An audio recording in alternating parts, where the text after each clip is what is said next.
Hagaman, he's playing Death and Taxes. This is a mono-white utility creature disruption deck. It's had a lot of success in the Grand Prix and Open Circuit, even though a lot of the cards are objectively low in power by Legacy standards. Sure. And yeah, last round we saw two decks that we don't see very often on the Legacy Open Circuit. And yeah, we see a good amount of Death and Taxes. We have not seen a natural order deck in some time. That's kind of a hallmark of the format. Just always gonna spring something new on you, it seems like. Yeah. So Charles leading off here with a very typical Death and Taxes opening of basic planes into Aether Vial. And that's the key card in a lot of matchups for Death and Taxes. When you stick an Aether Vial, that basically allows you to continue developing your board while using your lands in other ways besides actually casting spells with them. So Ely values this card highly enough to use a Force of Will on a pitching Vendilion Click. Which seems like a reasonable use for Force of Will. Force of Will, not very good against Death and Taxes generally. Most of the spells in Death and Taxes are more or less as good as each other. Aether Vial, I think, is probably the most frequently Force of Willed card out of the Death and Taxes deck. Especially because your Force of Wills lose so much value once Aether Vial is in play. Oh yeah, of course, yeah. So Ely going to start off here with a Polluted Delta, finding an Underground Sea. Can actually start ramping off of this Underground Sea. He can cast Deathrite Shaman, which he does have 4 of. And there he goes. There it is. So again, Ely's deck looks like a typical bug control shell, but does have the ability to kill out of nowhere with Progenitus, which could be very good against Death and Taxes. Yeah, 4 Deathrite Shaman and 4 Noble Hierarch. So the full 8 mana guys out of this deck. Ramping into the Shardless Agent and Baleful Strix package of value guys, Vendilion Clicks, the one of Edric, and the natural ordering up either Craterhoof Behemoth or Progenitus.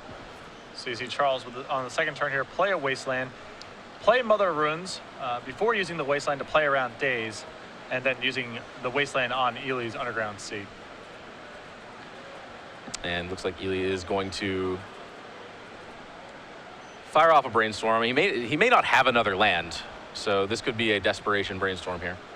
So in this matchup, do you think Ely is trying to play his traditional bug game, or do you think he's going straight for natural order?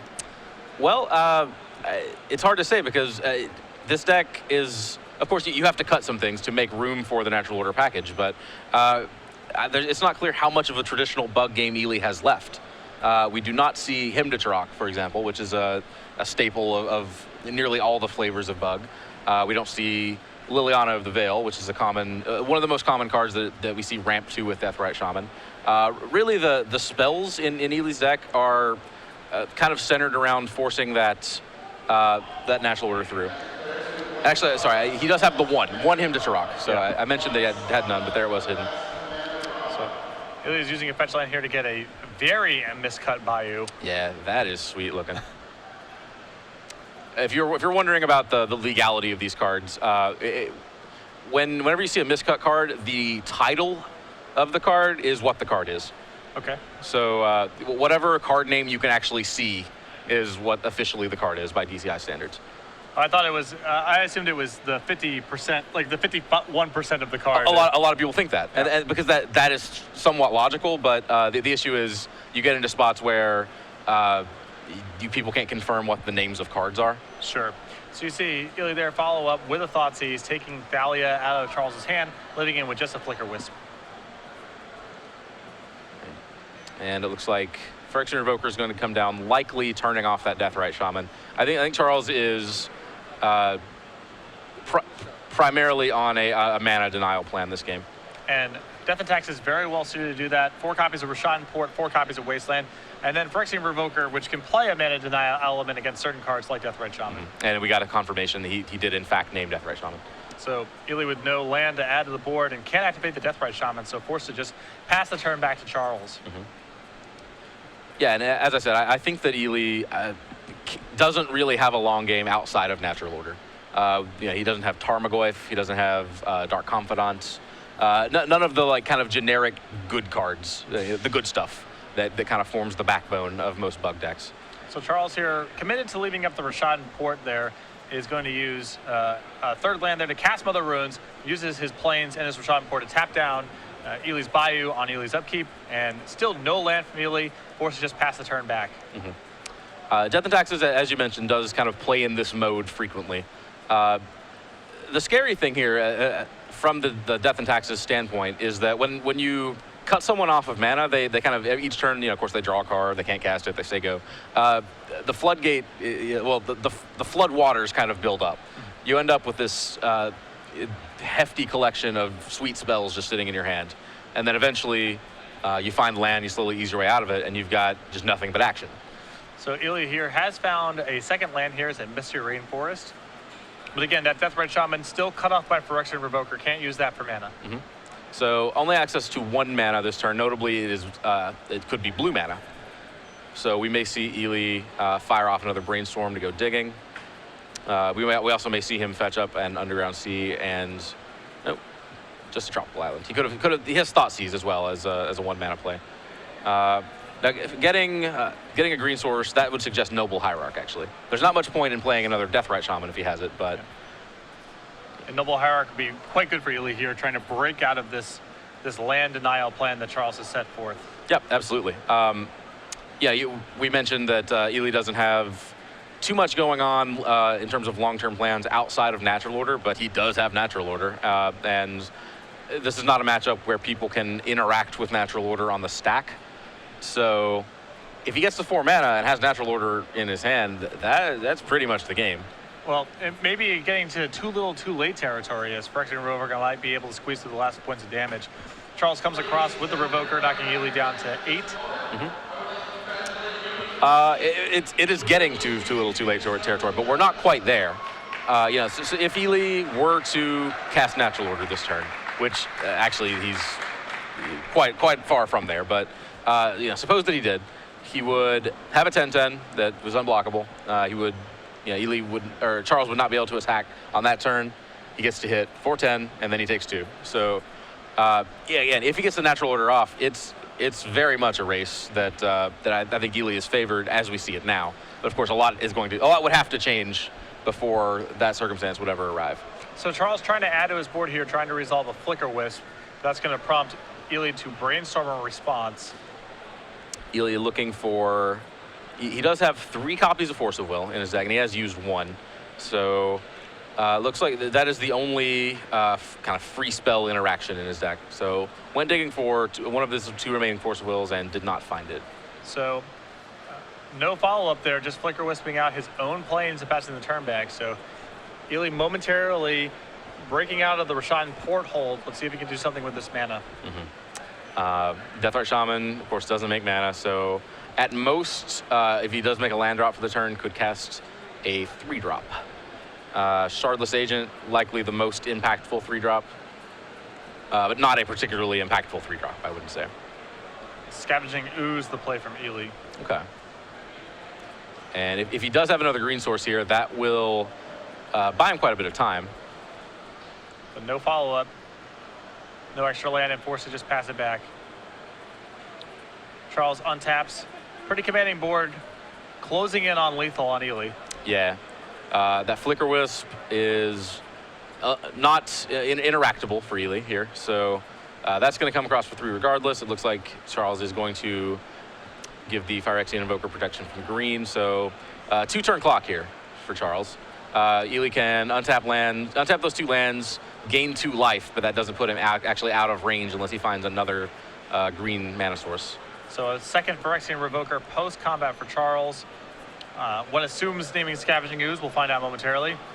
Yep, on Scavenging Ooze. So Ely with a 1/2 and a 2/2 with no text. Okay, and Ely's just going to Thoughtseize for information, I think, here. He sees what he sees, nothing that he would not have expected to see, I don't think, and says that's enough. Packs All right. So Charles Hagaman quickly up a game on Ely Kassis. Well-executed Death and Taxes game plan there. Wore Ely down, denied him mana, and was able to close out the game before Ely was able to do much of consequence. Yeah, for sure. I think that's very much the plan A for Death and Taxes, and I think Charles was happy to execute it there. So post-board, Ely looks like... Oh, those are some spicy ones. Ely's sideboard contains 1 Thrun the Last Troll, 2 Engineered Plague, those are big, 2 Nile Spellbomb, 1 Karakas, 1 Dryad Arbor, 2 Heartwood Storyteller. Wow. Yeah, 2 Null Rod, 2 Carpet of Flowers, and 2 Abrupt Decay. Those Engineer Plagues, those are easy. Those definitely come in. Outside of that, I would not be surprised to see him turn to Abrupt Decay as additional answers to things like Revoker that are going to interact with him. I think that's it. I think those are the 4 that I'm bringing in here. I wonder if he and James Rinkovich test together, because there's a lot of the same elements that feel kind of unique. The one main deck Hymn to Torak, and both of them sideboarding Null Rod. That feels like it would be odd circumstance if that Sure. was just to be coincidence. I mean, I certainly think it's likely that they at least know each other for sure. Yeah. So Charles' sideboard, a Ratchet Bomb, 2 Aethersworn Canonist, 2 Cataclysms, a Graph Digger's Cage, a Mariki Gasari, a Spellskite, an Enlightened Tutor, 2 copies of Oblivion Ring, 2 copies of Rest in Peace, and 2 copies of Wiltleaf Liege. What do you see coming in here? that's a loaded question. Charles, you have to ask yourself what Charles saw that game. And he basically saw Deathrite Shaman, Bug Lands, and some blue cards that are sort of generic. Unless Charles kind of somehow has some information. Again, we're fairly late in the tournament, so maybe he does. But I don't think Charles had any reason to put Ely on a natural order deck by any means. So I would expect him to board basically as if he is up against maybe just a regular kind of a bug control. Did he even see a Shardless Agent? No, I mean, Ely barely cast any spells. He cast a Deathrite Shaman, a Brainstorm, a Thoughtseize, and a Scavenging Ooze. The Scavenging Ooze really being the only tip-off that anything possibly weird could be going on. Sure. And we have seen bug lists that have a random Scavenging Ooze in it. Yeah. So even that doesn't necessarily give away very much. True. Yeah, so I would expect him to go to Wiltleaf Liege. That's a 2 of, and it's kind of the go-to answer to decks that contain Hymn to Torak and Liliana the Veil. We know that Ely has 0 Liliana and just the Miser's Hymn, but I would fully expect, if I were Charles, that Ely has far more of those. So I'm boarding in 2 Wiltleaf Liege here, and probably not anything else, actually. Okay. Maybe the 1 Ratchet Bomb. I think it's reasonable to put Ely on True Name Nemesis as well. Sure. So the Wiltleaf Liege is pretty comical here because 0 copies in Ely's list, as we know of Liliana the Veil. 1 copy of Hymn to Torak. Dollars to Donut says that's in his sideboard in the post-board game. Yep. So Wiltleaf Liege is going to have to be honest Wiltleaf Liege in this matchup, yes. and not the free run. The card is pretty bad here. Yes. If we want to give Charles the kind of the scouts credit and assume that he actually does know what he's up against, I still don't know what changes really. Oblivion Ring is not a solution to the natural orders. Rest in Peace, Cataclysm. None of the cards in Charles's board actually solve the problem either. Right. So even though at his information disadvantage, he's going to bring in some kind of weird cards that don't do much. It's not like he's missing an opportunity to bring in like powerful forms of interaction either. Sometimes I wonder why these I get that Cataclysm serves a different purpose, but sometimes I wonder why these Death and Taxes lists don't have a single Armageddon in the sideboard. It seems like there were a lot of control matches where that would just be game over. Whereas Cataclysm, sometimes if you're leaving them, say, with land, Deathrite Shaman, they're still going to be able to function. I think it's a matter of space. There are spots where Armageddon is very good. There are spots where Cataclysm is very good too, and you do only have 15 spots. Yeah, they're different cards. I'm not, they're not. They do very different functions. They're different cards, but you're right in that they do actually have a lot. Well, not a lot, but they have a decent amount of overlap. There are definitely spots where you'd prefer Armageddon, but Cataclysm will do it. Yeah, sure. I think that is generally why we see Cataclysm and we don't see Armageddon. In fact, I think the only times that I've ever seen Armageddon in Death and Taxes sideboards, it was clear that it was someone who was looking for a second copy of Cataclysm and didn't find one. But okay. I'm looking at Charles's board again. I said that there weren't any significant pieces of interaction with the natural order shell. I did miss the 1 Graph Digger's Cage. Okay. So if Charles actually knew what was going on, he would most certainly bring in the 1 Graph Digger's Cage and the 1 copy of Enlightened Tutor to go find it. So, do you think it's worth bringing in Graph Digger's Cage just for the natural order? I mean, Ely can play kind of a normal game of Magic, too. Yeah, absolutely. I think it is. Okay. Now that you say that, it may not be worth bringing in the Enlightened Tutor. But I think Graph Digger's Cage does enough work on its own. All right, we shall see momentarily. Charles taking a peek at his 7 there. It appears to be a hand with no white mana. Oddly enough, that's not a deal breaker in this deck. It can be, but it actually looks like Charles is happy with it. So, oh, sorry, I misspoke. He does have a basic plans. He's going to lead off with Mother of Runes. Okay. I thought he had 2 copies of Rashad Port. Yeah, it did look that way. But yeah, with the port and the planes from Mother of Runes, this looks like an excellent start for Charles. And hopefully we'll see a few more lands from Ely this game. I'd like to see this deck in action a little more. So, Ely with a 3rd source of mana, a luxury by this match's standards thus far. Yeah, big spender. Gonna break his Verdant Catacombs here. Okay. And again, Shardless Agent, the likely 3-drop. There's another sweet miscut there for Ely. One of the original arena swaps. Nice. Charles gonna check it out. Yeah. I would probably do the same in this spot. Yeah. It's a Badlands. It's a swamp, and there's a little bit of a mountain on it. It counts as Badlands. Yep. If only it worked that way. It's the Badlands and those other 2 cards that we see just the corner of.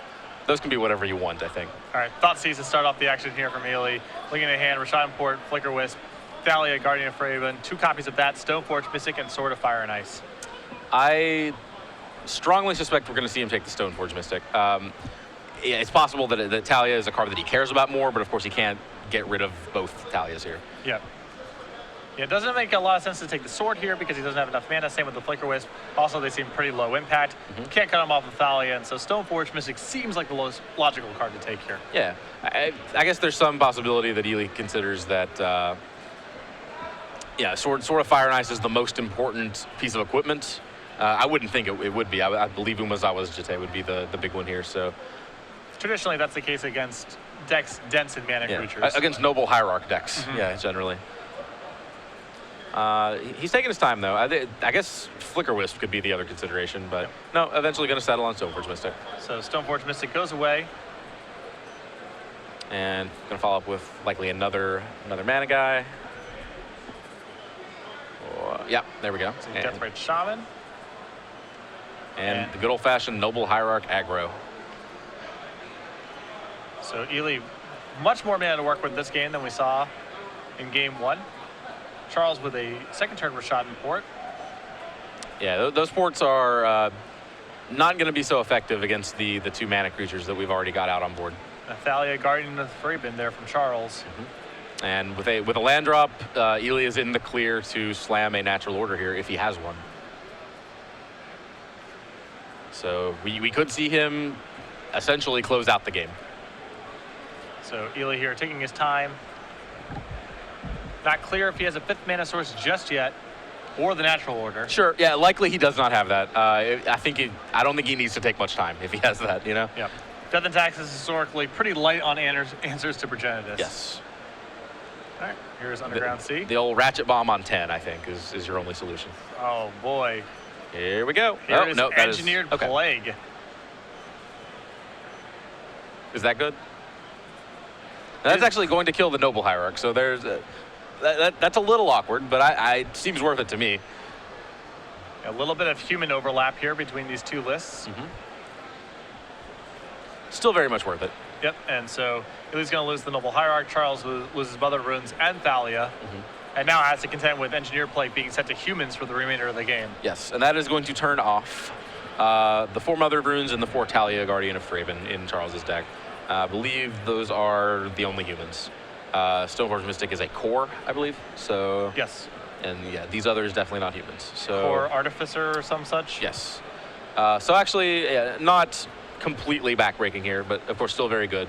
Certainly good against the board Charles had at this time. Yes, absolutely. Interestingly, in the face of Engineered Plague, those Wiltleaf Lieges suddenly have text again, relevant text. So Ely just adds a Null Rod to his side of the table, taking care of the Sword of Fire and Ice that Charles has access to. So Ely actually did board in those Null Rods. I sort of said just for equipment. Those actually also turn off Aether Vial. So yeah, relevant here. Not one that I would have expected him to board in. You can tell when you have these players who are very into Legacy when things like, you know, I know that I want Null Rod in this metagame is the type of thing that's going on. Yeah, for sure. Particularly when you see Null Rod coming in spots like this. It's like, what is Null Rod good against? Well, the artifact decks, for example. But is Death and Taxes an artifact deck? No, not by any means. So, yeah, interesting to see it come in for more subtle interactions. So Ely across with the Death Right Shaman, and a turn. Charles adds an Aven Mind Sensor to his side of the table. He attacks again. Can't equip the sword in the face of the Null Rod. That Aven Mind Sensor is going to get hit with Abrupt Decay. Yeah, and that's an important Abrupt Decay. Ely cannot Natural Order. Well, he can. He can cast Natural Order with Aven Mind Sensor in play, but it's a little ambitious. So Charles, still with only a single white mana, can't add anything else. Is just going to port Ely twice. Ely's going to respond to one of these ports by activating the Deathrite Shaman and removing the Abrupt Decay. Okay. So, kind of trying to play fair Magic, as you've said. Charles untaps and draws. It's kind of looking like Charles is stuck on just the one white source. I see a Flicker Wisp, and of course we know he has a Talia in his hand that he can't play due to Engineered Plague. So I think he is out of actual spells to cast currently. So Charles just porting twice again, trying to keep Ely off some of his mana. Ely moves into his main phase. He's going to crack a Polluted Delta, finding a basic island. Now with 4 mana on his main phase and a green creature in play, we'll see if this is Natural Order. You know, last round we saw a Cloud Post deck that could tap 3 lands and produce 12 mana. Ely Kassis actually gets 4 lands out of each of his lands as well, in his own way. So here's his Shardless Agent. And there's Abrupt Decay. That does answer the sword. Now the sword was already being checked by Null Rod, but might as well remove it. Yeah, sure. So yeah, not the greatest of spins on the old Cascade wheel. Yeah. But a 2/2 attacker is very much relevant here. You see the awkward cascade there where someone has to randomize 2 cards, Right. present to the opponent to cut, Yeah. and Deathrite Shaman across for opponent damage. Charles finds yet another colorless land. This may allow him to cast Mother Runes and continue to porting if he's feeling so inclined. Oh, there's that Engineered Plague still. So he could cast Mother Runes, sure. Yep. Wouldn't do much. So 2 more ports coming from Charles here. Locking down the 2 dual lands. Ely's going to respond by using Deathrite Shaman. Ely's going to get, a little use out of that mana. Gets to attack for 2. That's a weird clock, but it's a clock. And here's Thoughtseize from Ely. You get to see what's up. A lot of humans in that hand. 2 copies of Thalia, Mother Runes, and a Flicker Wisp. Ely's going to take the Flicker Wisp because nothing else in that hand is castable. Right on time, too. Not that Flicker Wisp was actually going to be that effective here, but interestingly, if Ely had not Abrupt Decayed the Sword of Fire and Ice, then Charles could have Flicker Wisp Null Rod and then equipped. Okay. So Abrupt Decay kind of doing work. So we're going to see some more porting here, some more use of Wasteland, but Ely with more than enough mana to work with here. You see, Charles added a Ganjo Castle to his side of the table last turn. A one-of that sees generally consistent play in Death and Taxes as a additional way to protect your Talia. Yeah. Doesn't protect it from Engineered Plague, though. No. Having the Ganjo Castle and no Isamaru feels like a violation, but Flavor judge, like Japanese castle, German-sounding general. well, like, they go together. You know, they have a long history. Okay. Isamaru would be a full-blown 2/2, you know, not caring about Engineered Plague one bit. Isamaru wouldn't be bad here. Would not be bad. I think you have a point. It's better than Charles's average draws True. from this spot. As you see, Baleful Strix here. Ely going to draw a card. Kind of creeping ahead a little bit. Yeah, really starting to close the door here. Elia has this game won as soon as a spell hits the graveyard. There's an instant or sorcery hits the graveyard, it looks like. So just passing the turn back. It hasn't won any number of other ways as well. And that's going to do it. Yep. Charles can't cast anything in his hand in the face of that Engineer Plague, and we're going to be moving on to a 3rd game. Huh. All right. So that was kind of, we've seen 2 games now, one in which each player really just felt completely locked out. That was exactly the word I was going to use. We've had 2 games where one person has just been locked from pretty much the jump. There were a couple turns of setup and then not much to be done after the fact. And in Ely's case, it was being Wasteland imported and Phyrexian Revoker shutting down mana creatures, and in Charles's case, it was being locked by Engineered Plague. One player has a deck that is like a full-blown dedication to locking your opponent out. Another player just happens to have 2 Engineered Plagues in their sideboard, which is reasonable. There's an interesting development here because previously Charles sideboarded having seen more or less nothing, having seen Deathrite Shaman and like, Brainstorm, essentially. He's been given a little more information here. He's seen Noble Hierarch, which is not standard, even in like Shardless bug type decks. Right. And he has seen Shardless Agent and Baleful Strix, which would strongly suggest kind of the cascade into Ancestral Visions, more dedicated Shardless Agent decks. So now he has to decide, like, with the new information that I have, what do I do about that? I could see the Wiltleaf Lieges going out at this point, although he saw Engineered Plague, so we know that the +1/+1 text still has the possibility of being relevant. And it's just hard to put your opponent on not having Liliana the Veil. It's just such a stock card. Yeah, I agree. In these black mid-range and control decks that even if Ely is up to something different, it's still hard to peg him on not necessarily having Liliana. Sure. Yeah, we can. I think we can safely, put him on keeping those Wiltleaf Lieges, assuming he boarded them in, which I believe he did. The Grafdigger's Cage would certainly still be good, obviously. It's a question of whether Charles knows that. Noble Hierarch might tip it off, actually. I'm not sure that you could put...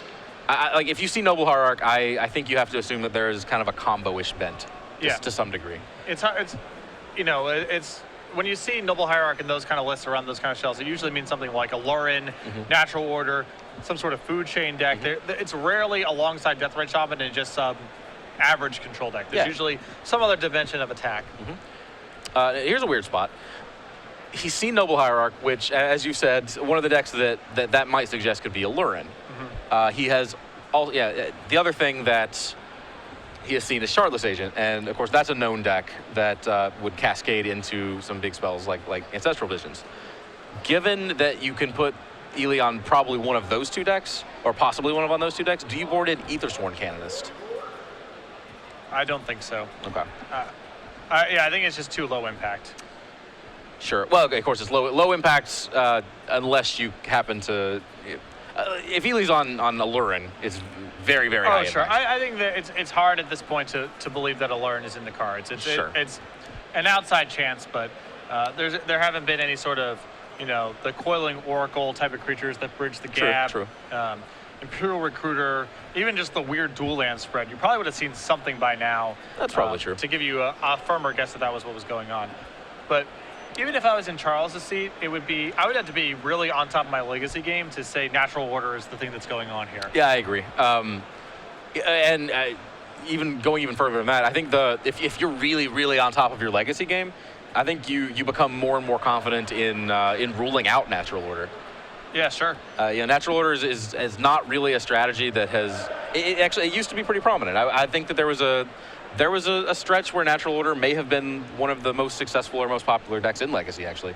There was Natural Order Bant, Natural Order Rug. And then we're going way back here. I think the printing of Delver of Secrets, of all things, was like kind of the nail in that deck's coffin. Yeah.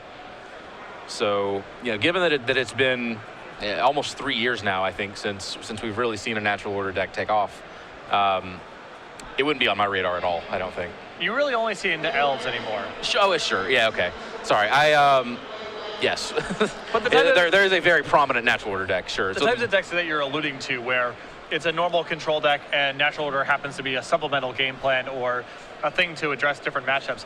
You're right insofar as that was a very popular strategy 3 or 4 years ago and is not nearly as popular now. Yeah, the card Natural Order still alive and well and doing just fine, actually. Yeah, Elves more popular than ever, I would say.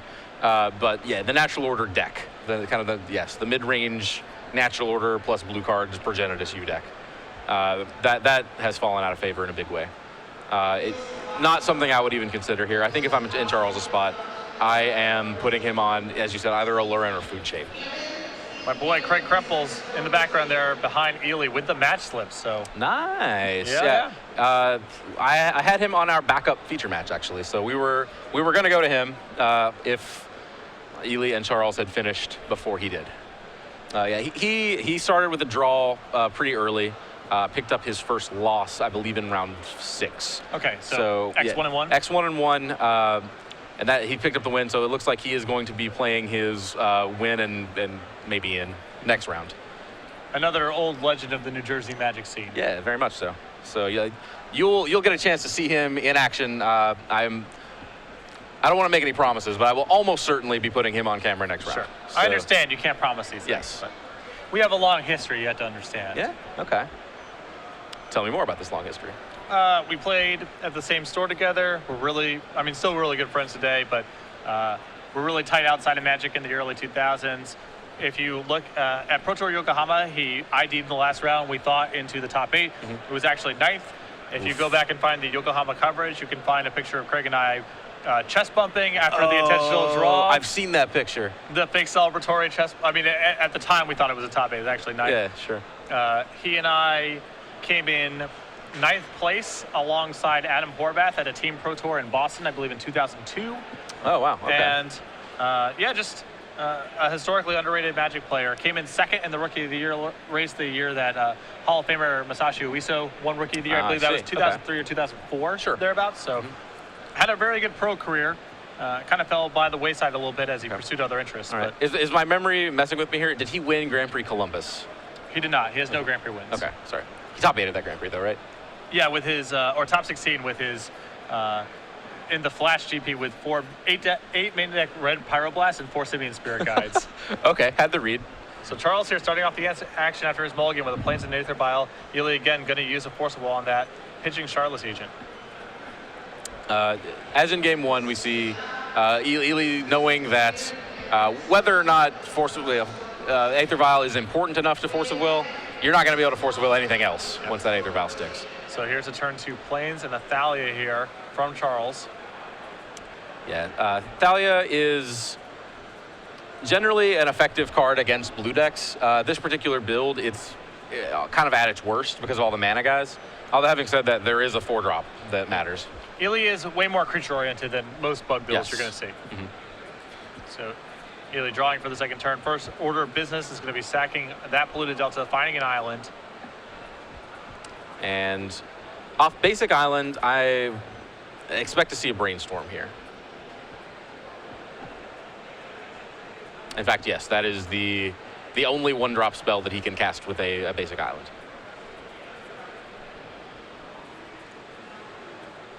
And this is...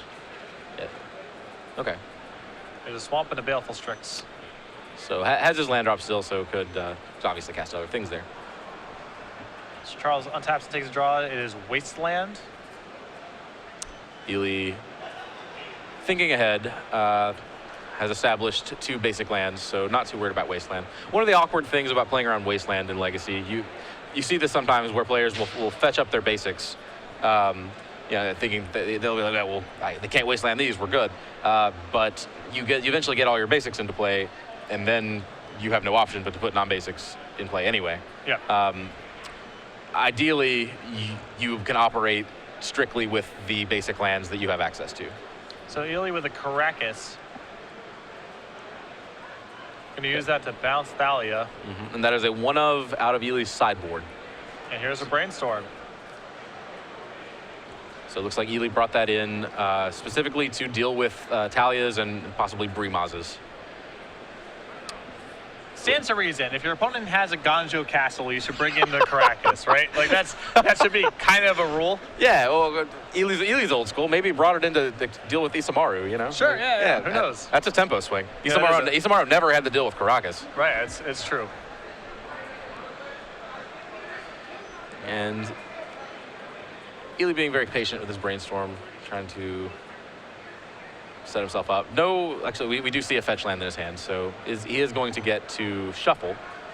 He may not get to search, because we do see Aven Mind Sensor come down. So that's the play for Charles at the end of Ely's turn. Aven Mind Sensor, a very significant spell in this matchup. Possibly more significant than Charles knows, though. It's strange. We're in game 3. We're at fairly deep in a kind of a lengthy match, but Charles still doesn't actually know what Ely's deck does. Yeah, he has some ideas, and we've seen some pretty generic stuff, but...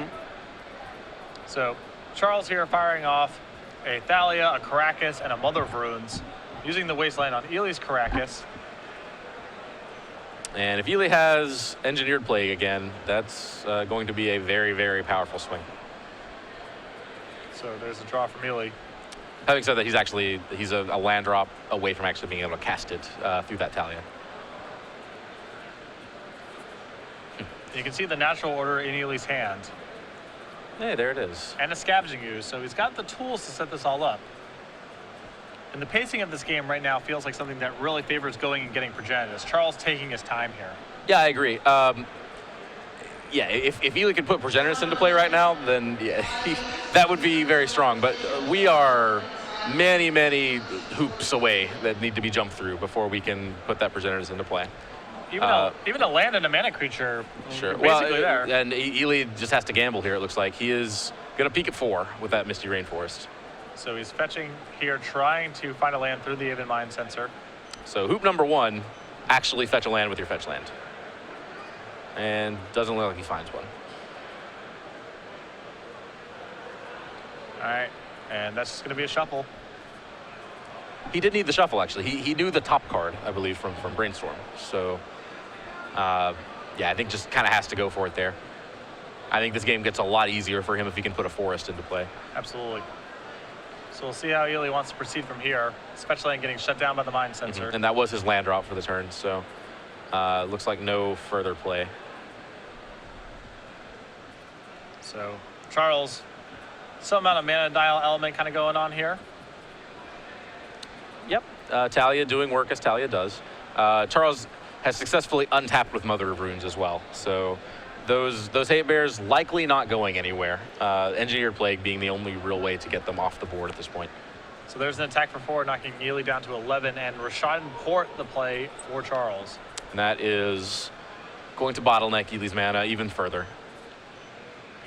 So it means even if Ely does find a green source, he really only gets to use it once. It's going to tap the Swamp inside of Ely's upkeep. Concerned about cards like Abrupt Decay, like Engineered Plague potentially. Though Thalia has that currently on lockdown, but still. Black mana, removal spells, that's the thing that Charles is most worried about here. And there's a Basic Forest. And there's Deathrite Shaman. Basic Forest, probably the most significant draw that Ely could find here, I think. And Baleful Strix not in a position to block, so it's going to attack, knocking Charles down to 19. Seems reasonable. So, yeah, Ely, step 1 was finding green mana. He did that. Step 2, I think, is finding Engineered Plague. He needs to... It's strange. It looks like such good value to name human and get rid of Thalia and Mother of Runes. I don't think those are the cards he cares about here. I actually think if you find Engineered Plague, you want to get Aven Mind Sensor out of play. It just depends on how much time he has, I feel like. Yeah. All right, so this is a source of plowshares on the Deathrite Shaman by Charles, paying 2 mana here because of the Thalia. And again, setting Ely's mana back a little bit further. Ely has not had a green source of mana in play all game. So it is possible and actually somewhat likely that there are replacements where that Deathrite Shaman came from. So there is an attack that knocks Ely down to 8. Critically, that means he's now on a 2-turn clock. Charles is going to port Ely on the upkeep. And choose to turn off black mana, playing around, I believe, Engineered Plague. There's some tension there. Cutting him off of green mana would have been pretty helpful as well. Although, as it actually turned out, Ely found a green source anyway. There is Scavenging Ooze. Scavenging Ooze is going to buy a little bit of time. Well, I said that. Actually, it looks like there are 2 creatures exiled there. I don't think there's actually a creature in the graveyard. So here comes an attack here from Charles. Baleful Strix is going to go in front of the Aven Mind Sensor. Ely here trying to induce Mother Runes, it feels like. Yep, for sure. Looking to induce Mother of Runes. I think that Charles... Well, I said that if Charles knows the matchup, he definitely wants to protect the Aven Mind Sensor, but maybe from his perspective, the card's not actually that significant. Tapping your Mother of Runes it exposes the Mother of Runes. That's primarily the mode of thinking that people use when they are hesitant to use their Mother of Runes. Right. In this instance, I think the Mother of Runes is the least important permanent here. So that's going to induce the activation of Mother of Runes here. And Ely falls to 6, and in turn he's going to Scavenging Ooze, going up to 7, turning his Ooze into a 3/3. Yeah, it's possible that block, really all Ely wanted to accomplish was get a creature into his graveyard to gain a life. And we are now in Ely's upkeep. Charles, again, committed to keeping Ely off of black mana as well as he possibly can. Ports down the swamp.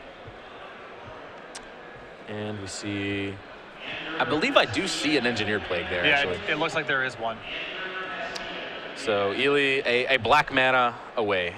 From really swinging the game Oh, around, yeah. I mean. Yes. Having said that, he needed it now, I think. It doesn't really do it the same job if he finds it next turn. So Ely going to pass the turn back with an Ooze, 3 mana up.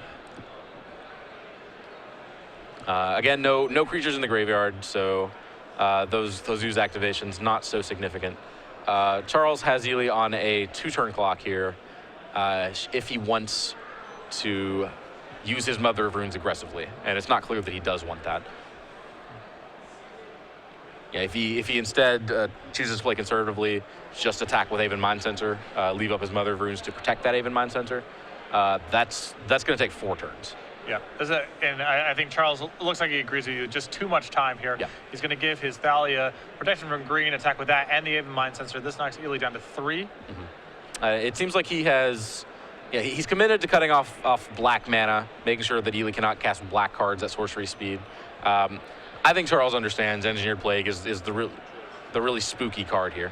All right, and Jason, the Mind Sculptor, the name here from Charles. Okay, which of course we know not a card in Ely's deck, not a card that would even make sense in Ely's deck really. Yep. But kind of proving, as we said, Charles has sort of been playing in the dark the whole time here. So here's a port on the upkeep again on the swamp. Looks like Ely's going to pay 3 mana. This is going to allow him to Abrupt Decay the Aven Mind Sensor again, paying for Thalia. Okay, that's going to buy him the turn.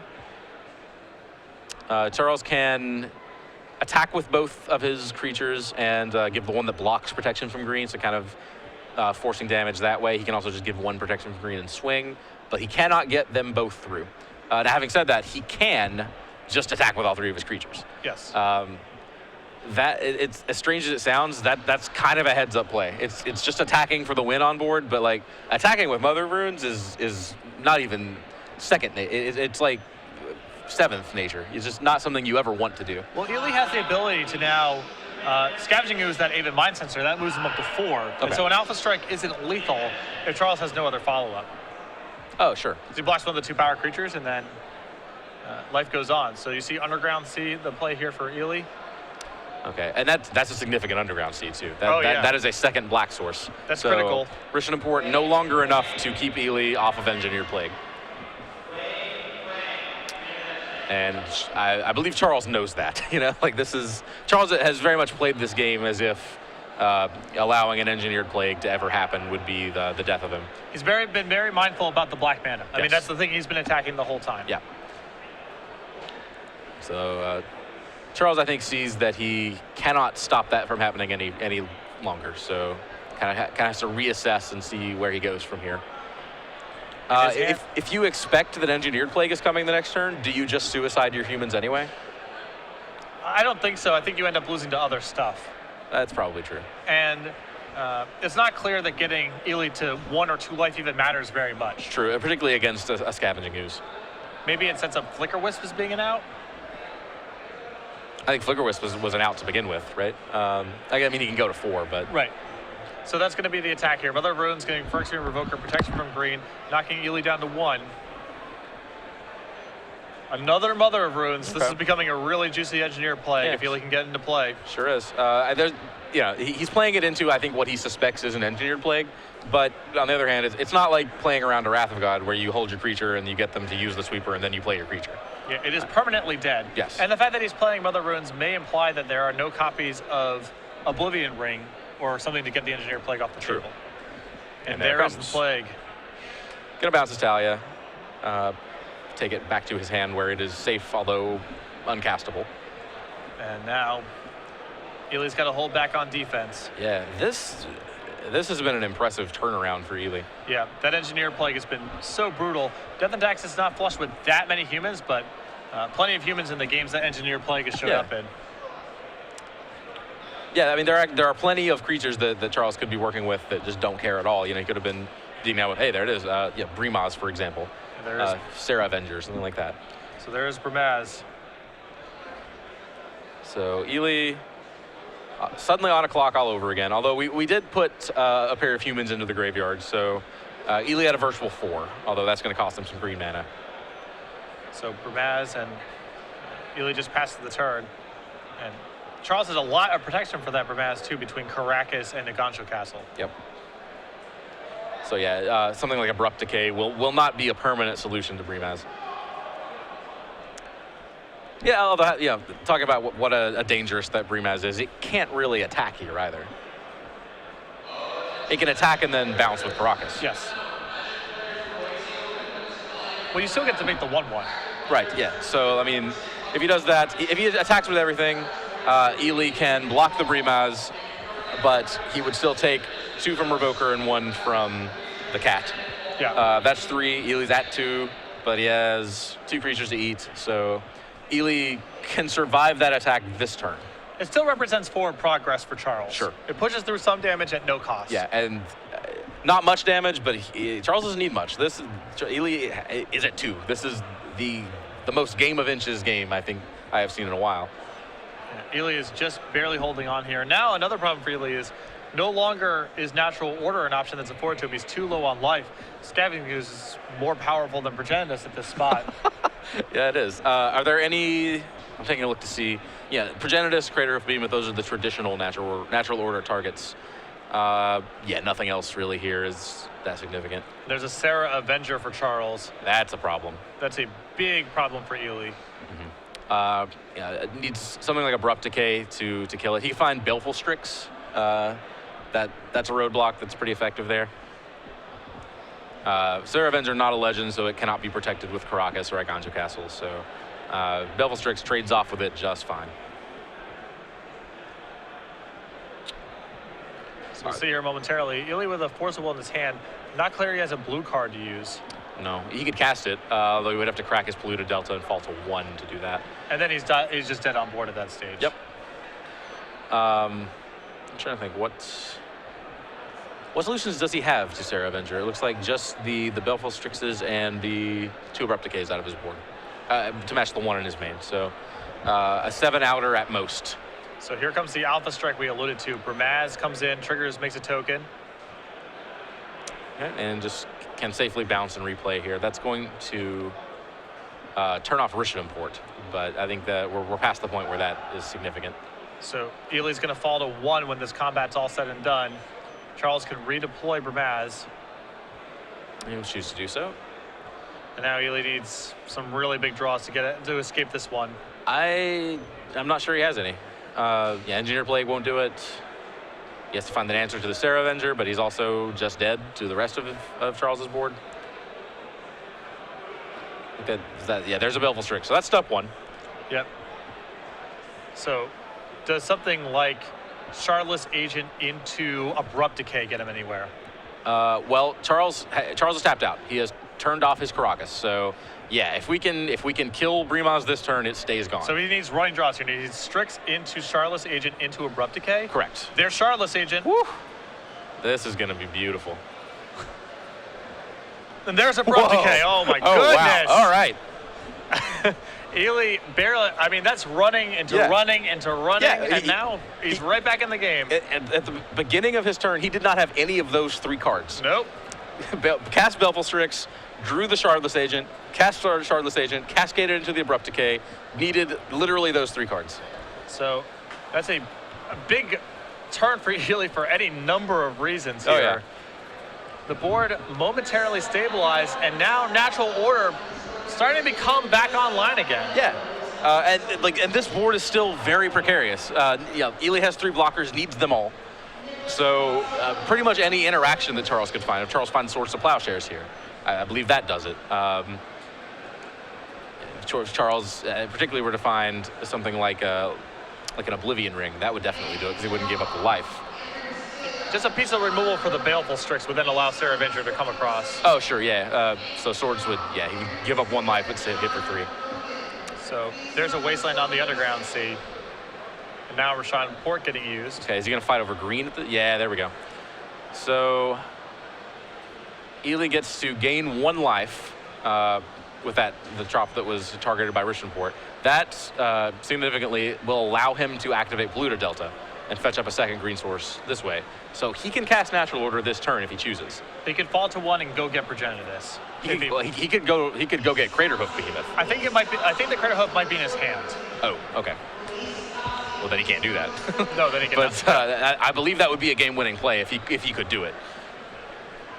Just an unbelievable turn for Ely last turn. The Strix into Shardless Agent, into Abrupt Decay. Yeah, I love it. Just like hits exactly what he needs, but the game's not over. That's the best part. Like hits what he needs to not die. Yeah. But still has to grind it out from here. All right, Ely gonna fall to 1 here. Cracks the Polluted Delta. He's gonna go get a Trop. Looks like. Changes his mind. There we go. Right. And he is going to go for Natural Order. Here we go. Natural Order. Okay. Yeah, Progenitus does feel like an upgrade on Shardless Agent. 2/2 into 10/10. Protection from nothing into protection for everything. Yeah. These are big upgrades. And there is Progenitus. And now the mystery has been revealed to Charles. This whole time. It's like, what was going on there? Oh. Keep in mind that Phyrexian Revoker is on Jace the Mind Sculptor, so there's been some misinformation going on. Yeah, this whole absolutely. Okay, the Phyrexian Revoker named Jace the Mind Sculptor, I believe, while Scavenging Ooze was already in play, right? Yes. So there's a lot of respect there for it. Yeah. And now, I mean, if Ely gets to untap, he gets to activate Scavenging Ooze a couple of times, attack with Progenitus, and that's just it. Yep. I mean, if he's able to just get through this next turn. What a comeback. He just gets the 1 activation, right? He can gain 2 life, or just 1 life? 1 life is all he needs, based on how the board is true. set up. Yes. He can let the Bramaz token come through, block the Revoker with his Ooze, block the Sarah Avenger with the Strix. Yeah. Now, of course, he is still vulnerable to any removal spell. Oh, a million things. Yes. I mean, we're not, again, not out of the woods by any stretch. Yeah. Any way to get that Baleful Strix out of the way, Sarah Avenger is going to come and get him. What else? What else is Charles working with here that could cause trouble? A Sword of Fire and Ice would do it. Sure. A sword. He doesn't have a sword of Feast and Famine, but a Flicker Wisp does it. Flicker Wisp definitely does it. I mean, there's a lot. That's another way to get that Baleful Strix out of the way. All right, so Charles passes the turn back, ports Ely's Island on the upkeep. Here comes Progenitus. That's a 10 ball. Yep. It's like he finds a blocker to replace. And now it's Charles' turn to look at the top and see if it bails him out. Again, Flicker Wisp, Swords, Oblivion Ring, Sword of Fire and Ice. I think those were the outs there. Yeah. We're in turn 2 of time now. Charles needs an out here. I believe his draw was Mother of Runes. And Charles is gonna resurvey the board. I mean, if you're Charles, you can't believe what's happened to you this game. Absolutely. This felt so locked up. Yeah, that 1 turn. Just he's gonna shove. Here comes the Desperation Alpha Strike. Ely makes the obvious blocks. And there's a Sends the concession. Ely Wow. concedes a dramatic comeback in Game 3, wins 2 games to 1. Yeah. Now 8-1 in a position to draw into the elimination rounds with his Natural Order bug list. And I think you're absolutely right. You can